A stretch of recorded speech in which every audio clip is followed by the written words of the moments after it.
For many years, nations have worried about armies crossing borders, about weapons, about economic pressure. But today, a country can be shaken without a single soldier moving an inch. A rumor spreads. A video appears. A message claims the president has fled. The army has split. The government has fallen. Within minutes, fear travels faster than facts. The real question is, this is fake news simply random noise on the internet? Or is it a deliberate strategy designed to weaken a nation from within in Burkina Faso? This question is no longer theoretical. Each time a sensitive political decision is announced, each time security forces make progress on the ground, waves of alarming information seem to surface online.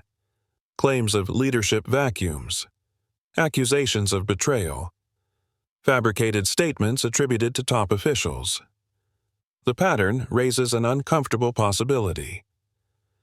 When confusion appears at the exact moment stability is most needed, coincidence becomes unlikely. At the center of this information battlefield stands President Ibrahim Traore. He is not only the head of state, he has become a symbol of national resistance, political transition, and a new direction for the country. When false reports claim that he has fled, or when artificial videos circulate showing him saying words he never spoke, the target is not merely a man. The target is public confidence. The target is morale. The target is the fragile bond of trust that holds a nation together during uncertain times. This discussion is not about defending any political figure blindly. It is about understanding structure. By the end of this video, we will examine how fake news operates as a coordinated strategy, how artificial intelligence has transformed it into a powerful psychological weapon, why international reactions matter, and why the real battleground is not territory, but trust. Burkina Faso is not operating in a vacuum. It is navigating a period of political transition while confronting serious security threats. In such an environment, stability depends not only on weapons and strategy, but on confidence. Confidence in leadership, confidence in the armed forces, confidence that the country is moving forward rather than collapsing. When that confidence weakens, even temporarily, the consequences can spread quickly through society. A nation under pressure becomes highly sensitive to information. When citizens hear that their president has fled, that divisions have emerged within the military, or that corruption scandals have exploded at the highest levels, the emotional reaction can be immediate. Fear spreads before verification. Markets hesitate. Families worry. Soldiers in the field may begin to question what is happening behind them.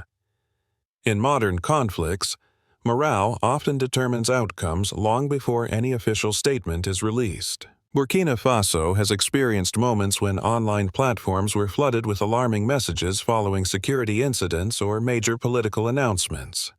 Even when these claims were later disproven, the initial shock had already done damage. This pattern reveals a strategic vulnerability. In a country confronting armed groups and rebuilding institutions, psychological pressure can be as destabilizing as physical attack. Older generations understand this instinctively. History shows that rumors have toppled governments and shattered alliances. The difference today is speed. What once took days to circulate through word of mouth now spreads across the country in seconds. Messaging applications, short video platforms, and anonymous accounts allow narratives to expand without clear authorship or accountability. In such a fragile environment, trust becomes a national asset. If citizens believe official institutions are stable and transparent, false claims lose power. But if trust erodes, even small rumors can ignite large reactions. This is why fake news in Burkina Faso cannot be treated as harmless chatter. It interacts directly with an already tense security landscape. It exploits uncertainty. And it targets the psychological foundation that keeps a nation steady during challenging times. If fake news were random, it would appear without pattern, without timing, without clear targets. But in Burkina Faso, a different structure often emerges. Sensitive political moments are followed by sudden waves of alarming narratives. A reform is announced.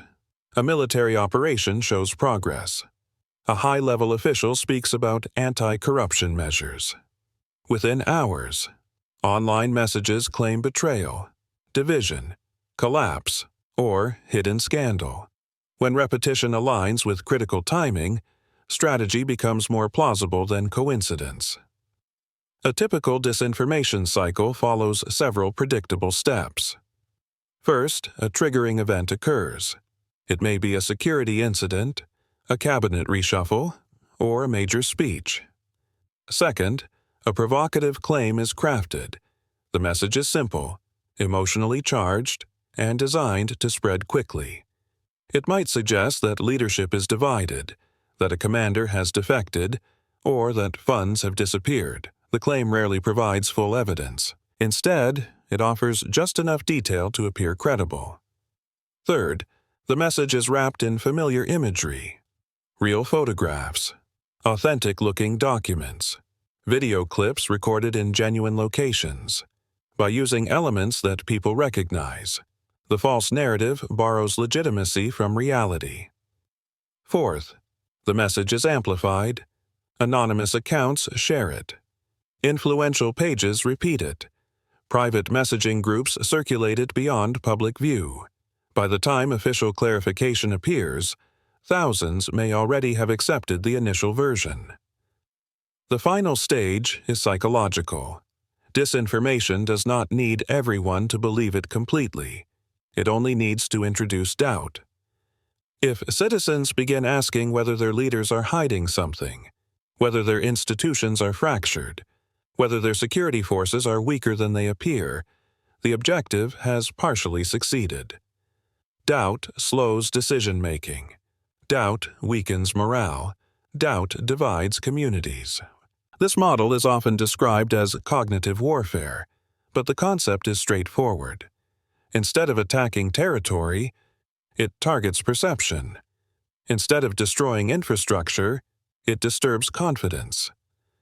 In a country facing real security challenges, such tactics are not harmless.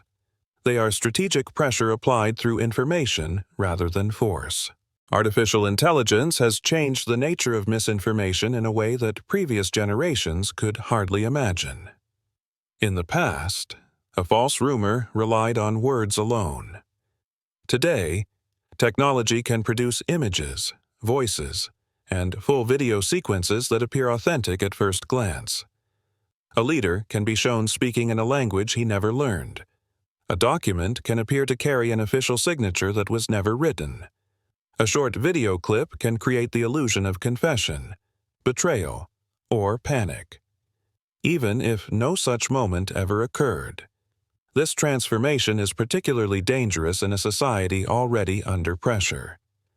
When citizens see what appears to be visual proof, skepticism becomes harder to maintain.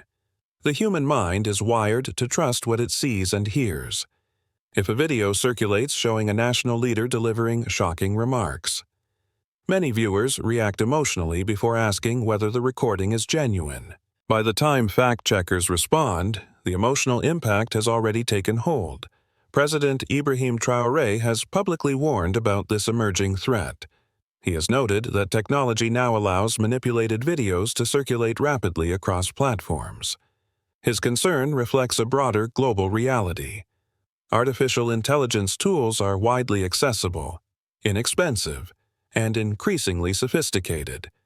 They can be used to distort speeches, alter tone, or fabricate entirely new content. What makes this technology particularly complex is that it can serve multiple agendas. It can be used to discredit a leader by placing false words in his mouth. It can also be used to elevate a leader artificially, creating exaggerated images of praise and international admiration. In both cases, the public sphere becomes distorted. The issue is not simply whether the narrative is positive or negative. The issue is authenticity. When truth becomes difficult to distinguish from fabrication, society enters unstable territory. Citizens begin questioning not only specific claims, but the reliability of all digital evidence. In that environment, manipulation thrives. Artificial intelligence does not create instability by itself. It amplifies human intention. And, in the context of Burkina Faso, that amplification has strategic consequences. President Ibrahim Traore occupies a unique position in this information struggle. He is not simply a political leader managing policy.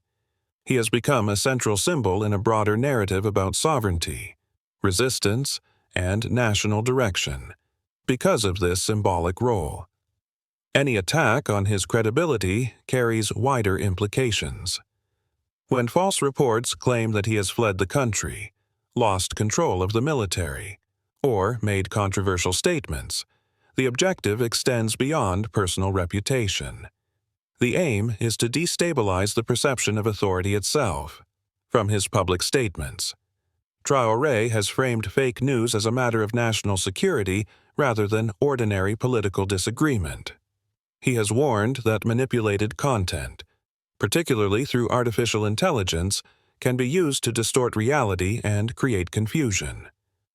By defining misinformation as a strategic threat, he signals that the battle is not only military or economic, but psychological. In this framing, protecting information integrity becomes part of defending territorial integrity. At the same time, his strong criticism of certain international media outlets has generated debate. Supporters argue that foreign narratives sometimes exaggerate instability or ignore local context.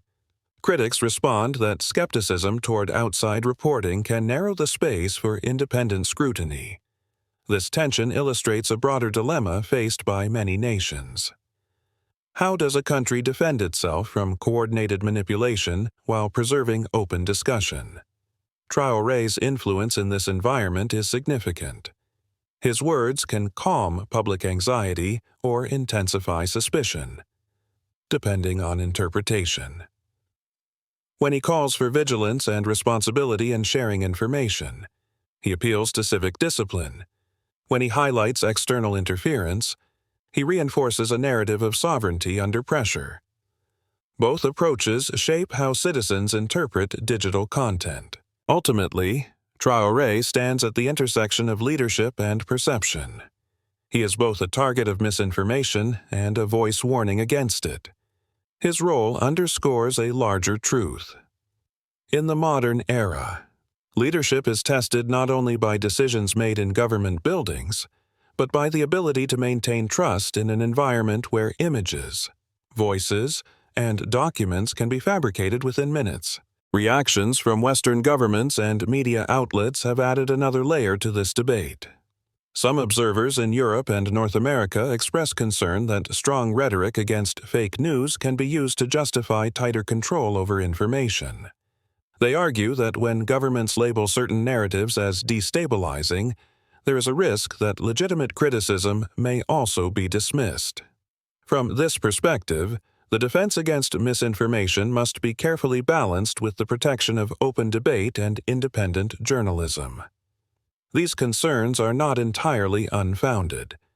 History offers examples where the language of national security was invoked to restrict dissent. For this reason, external analysts often scrutinize how anti-misinformation policies are implemented. They ask whether laws are clearly defined, whether enforcement is transparent, and whether independent voices retain space to operate. In their view, resilience against false information should strengthen institutions, not narrow them. However, a broader comparison complicates the picture. Western countries themselves have introduced regulations targeting disinformation, foreign interference, and manipulated digital content. Electoral systems in the United States and Europe have faced waves of online manipulation. Governments have pressured technology companies to remove coordinated inauthentic behavior. Laws addressing artificial intelligence-generated media are under discussion in multiple capitals. In other words, the struggle against disinformation is not unique to Burkina Faso. The central strategic question, therefore, is not whether misinformation should be confronted. It is how. Where is the line between protecting a nation from coordinated psychological pressure and restricting healthy political disagreement? The answer depends on implementation, transparency, and proportionality. For Burkina Faso, the challenge is particularly acute because of its security environment. When armed conflict intersects with digital manipulation, the stakes are higher. Policies designed to defend stability must avoid suppressing legitimate civic voices. At the same time, ignoring organized disinformation campaigns can erode national cohesion. Navigating this tension requires careful institutional design and consistent public communication rather than reactive measures driven by fear. The experience of Burkina Faso offers lessons that extend beyond one country. Across Africa, governments are navigating a digital landscape that evolves faster than legal frameworks and faster than public awareness. Information now travels without borders, without clear ownership, and without delay. In this environment, sovereignty is no longer defined only by control over land and resources. It is also defined by control over narrative. The first lesson is that information space must be treated as strategic infrastructure, just as nations invest in roads, energy, and defense. They must invest in credible communication systems. When official channels are slow, unclear, or inconsistent, misinformation fills the vacuum. Strong national media institutions, transparent briefings, and rapid clarification mechanisms reduce the effectiveness of coordinated falsehoods. The second lesson is that artificial intelligence has permanently altered the rules. Deepfake videos and synthetic audio will not disappear. They will become more convincing. Countries that fail to prepare legal and technical responses will find themselves reacting to crises rather than preventing them. Early education about digital manipulation, especially for older citizens who may be less familiar with these tools, is essential. The third lesson concerns civic responsibility. Laws alone cannot solve the problem. If citizens forward every alarming message without verification, they unintentionally amplify destabilizing narratives. Public campaigns that encourage people to pause, question, and verify are as important as enforcement mechanisms.